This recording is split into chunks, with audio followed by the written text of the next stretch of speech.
Hi guys, welcome back to Cooking with the Salmons, and this is Greg. Now today I'm going to be teaching you how I make my traditional Jamaican black cake, Christmas cake, rum cake. It goes by many different names. Alright?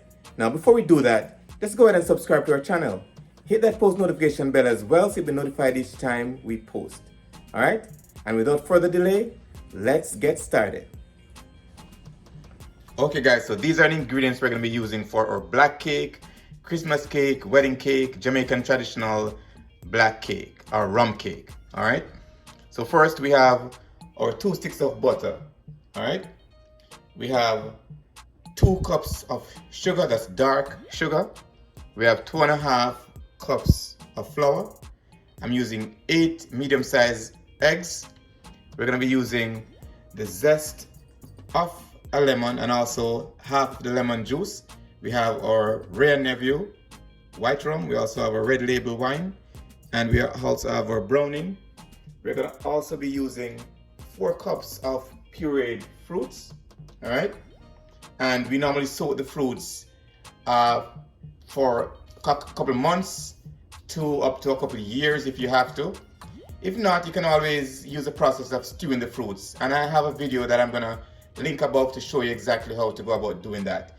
So if you are out of time, you can also always stew the fruits the same day and you'll get a similar result to you soaking the fruits for months. All right. Then we're gonna also be adding 1 tablespoon of mixed spice, a tablespoon of baking powder, tablespoon of nutmeg, 1 teaspoon of salt, 1 tablespoon of vanilla, and also a tablespoon of almond essence. That's optional, but it also just gives it an additional flavor. And we're going to be using a tablespoon as well of rose water. All right. So I'm going to go ahead and show you exactly how we go about doing that. For the browning, I'm not giving a measurement on the browning because it is subjective to how dark you want your cake to be. All right. So you'll slowly add your browning and you'll watch and see how dark it gets. And then you decide, because some persons like it to be light, some persons like it to be dark. All right, and just an example as to how we preserve these fruit. These are my raisins that I have been soaking in white rum. This has been soaking for about 1.5 years, if not more. All right, so you just get a container like this, put your fruits in, and let it soak in that rum so that next time you're ready to bake, you have that all good and ready to go. All right, so I'm gonna go ahead now and start the process and show you exactly how it's done.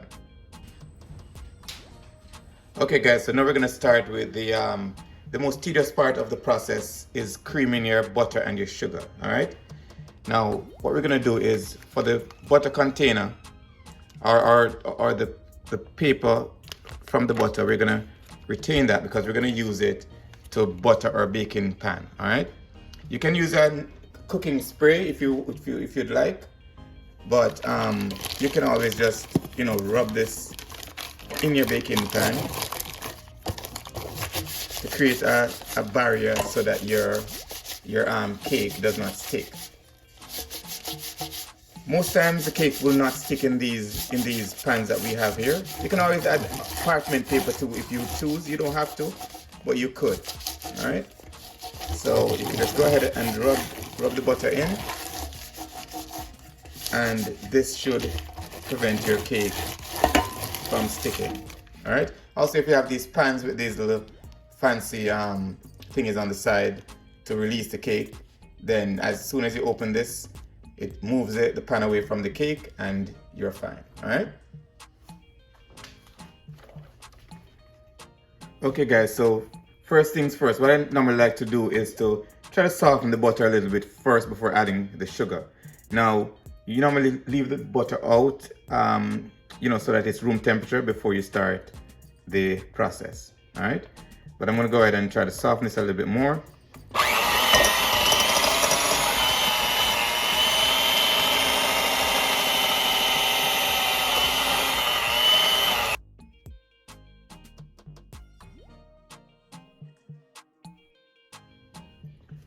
Okay guys, so now that we have softened our butter, I'm gonna go ahead and add our sugar. All right,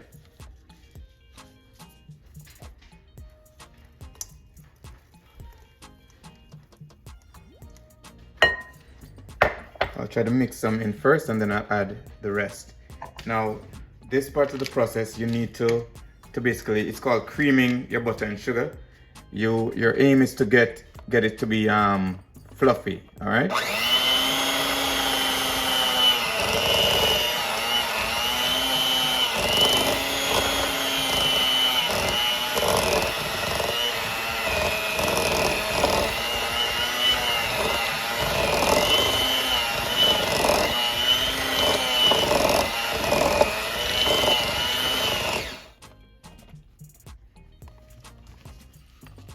Now you can always use your stand mixer. My stand mixer, the attachment that I need, for some reason I can't seem to find it, so I have to resort to the hand mixer. But it does the job. It's just, you know, a little bit more tedious when you could have left the stand mixer and go and do something and come back, but you just have to do what we have to do, all right?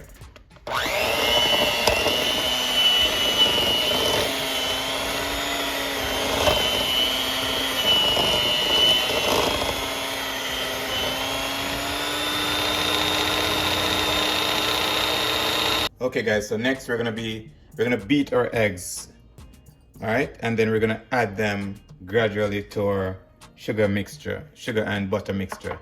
All right, now that it has achieved this fluffy texture, then you know that we're ready to go. All right, so let's go ahead and add our eggs to this mixture. Okay guys, so next we're gonna whisk our eggs, and then I'm gonna go ahead and just add to our eggs the lemon zest, and this is gonna help to cut down on the rawness of the eggs and also add a bit of flavor. All right, then next we're gonna add just a little of the lemon juice.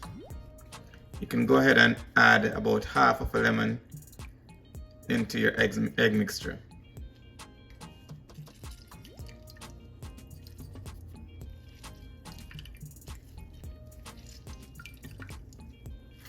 All right. Okay, we'll now go ahead and just give it a little whisk to incorporate the eggs with the lemon juice. Okay guys, so next we're gonna go ahead and add our eggs, but we're gonna do it in stages, all right? So as to prevent, you know, the curdling of the mixture. If you add the eggs all at once, it may cause it to curdle. Curdling won't really affect your cake that much, but you know, it's preferred to do it in stages so that you don't get your mixture curdling.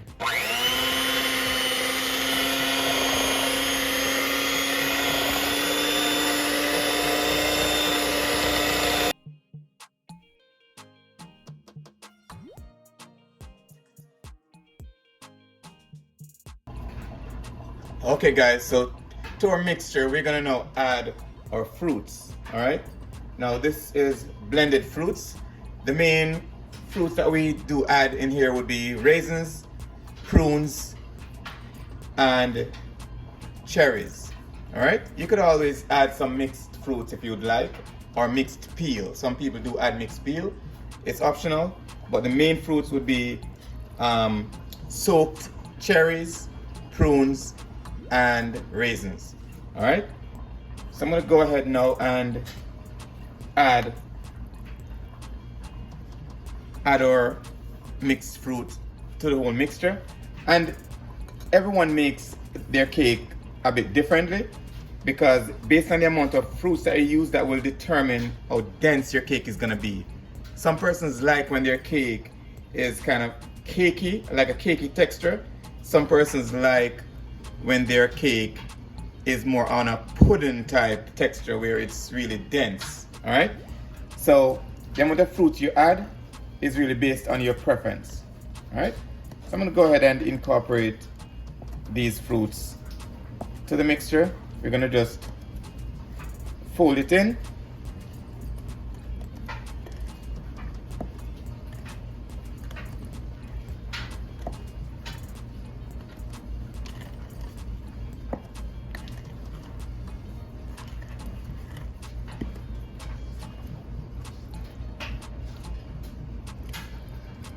And as you know, the more fruits you add, the more dense your cake is going to be, as I just explained. And all this is soaked in rare nephew white overproof rum and red label wine. Some persons also add some fruit wine. That's optional, but the main alcoholic content would be the overproof rum and the red label wine. Okay guys, so for the next part of the process, we're going to go ahead and get our dry ingredients incorporated. So first I'm going to add our flour. It's always good to sift your flour so as to prevent getting any lumps in there. All right.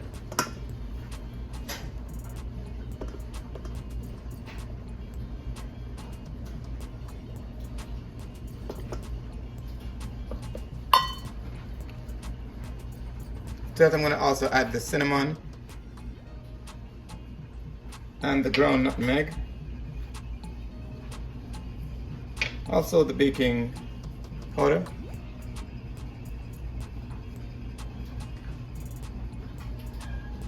And our salt.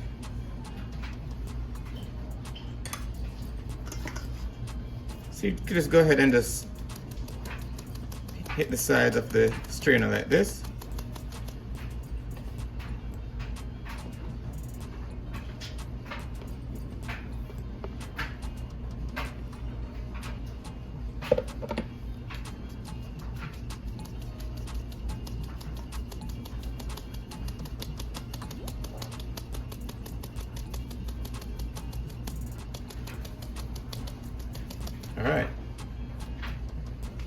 Alright, so we'll go ahead and just ensure that everything is incorporated.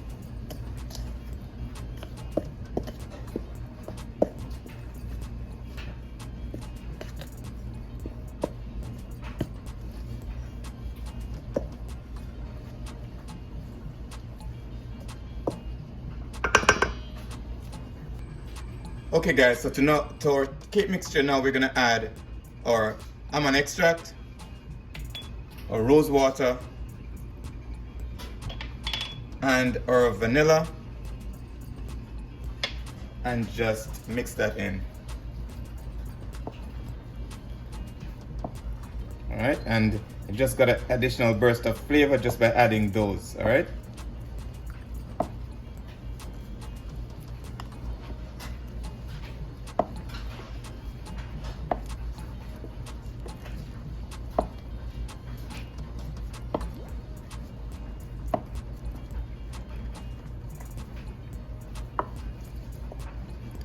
Now I normally add the browning at the end because, as I had explained earlier, it's really based on how dark your cake or how dark you want the cake to be. That will determine how much browning you put in. And you also have to be very careful with the browning because if you put too much, your cake will turn out to be bitter.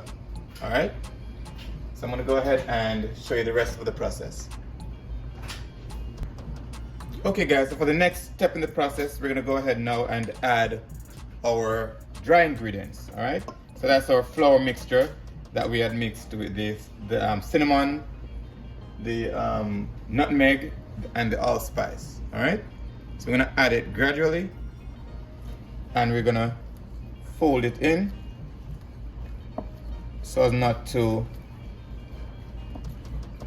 over mix our mixture, all right? So you just circular motion and cut.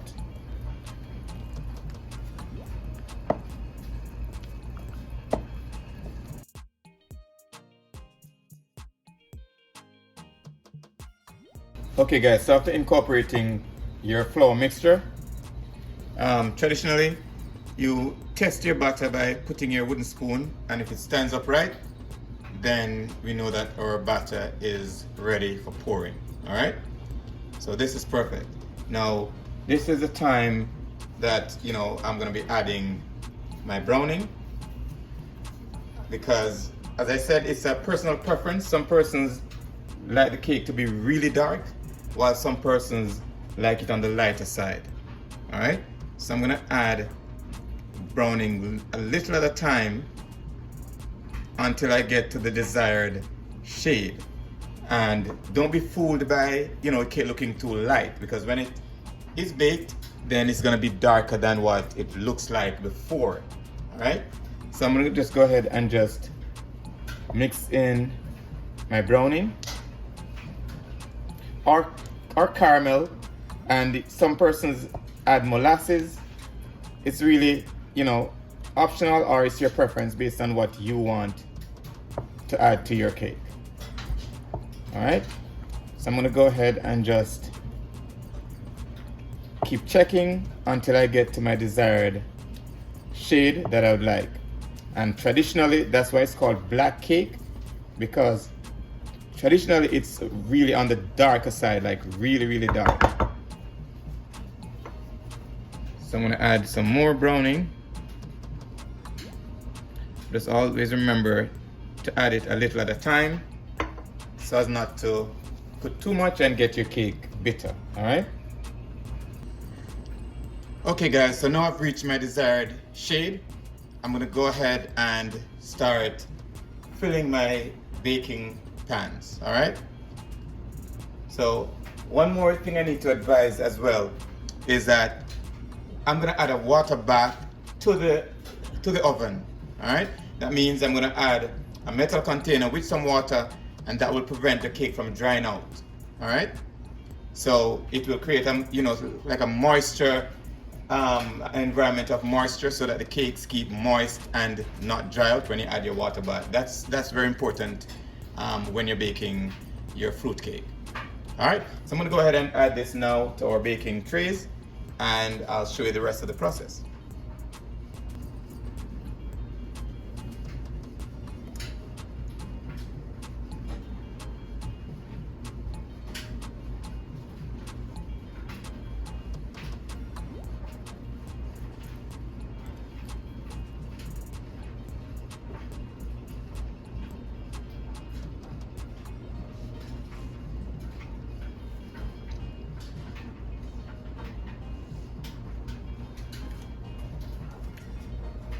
Okay, so we're gonna fill our baking trays like 3/4 ways up, because we want to give it space to rise. All right.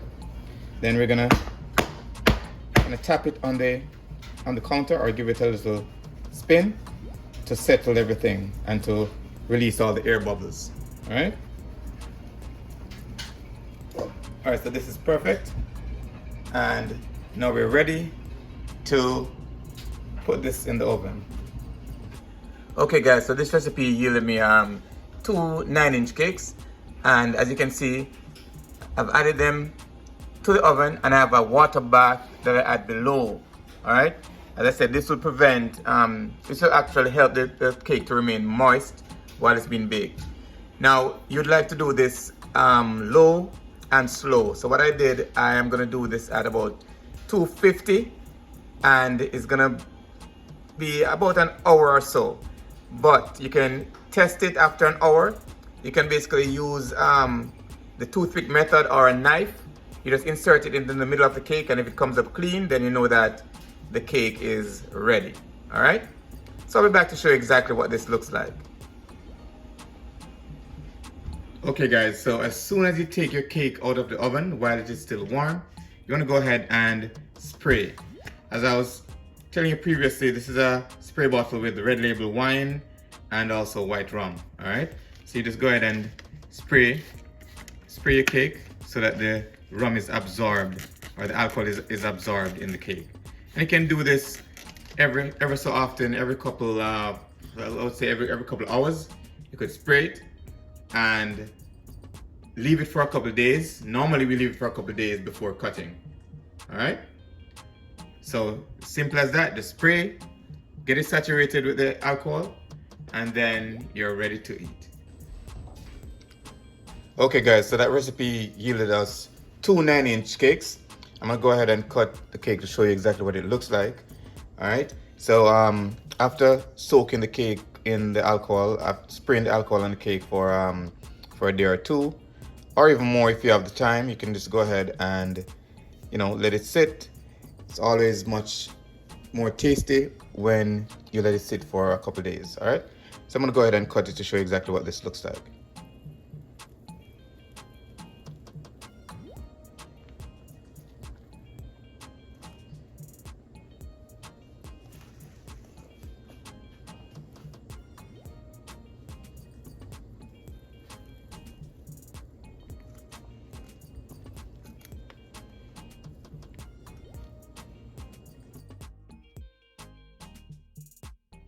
All right, and this is the texture you have here: moist and dense.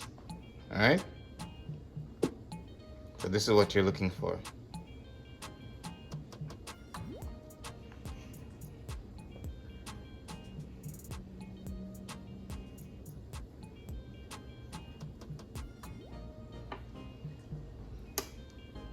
And there you have it: Christmas cake, black cake, rum cake, made easy.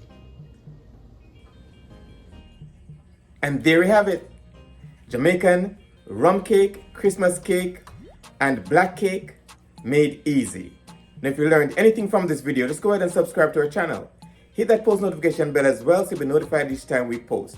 Alright, if you do your black cake another way, go ahead and drop it in the comment section so we could discuss it. And if there's any other recipe you'd like for us to try, go ahead and drop it in the comment section and we'll be sure to get to it. Alright? And until next time, walk good, one love, and big up on yourself.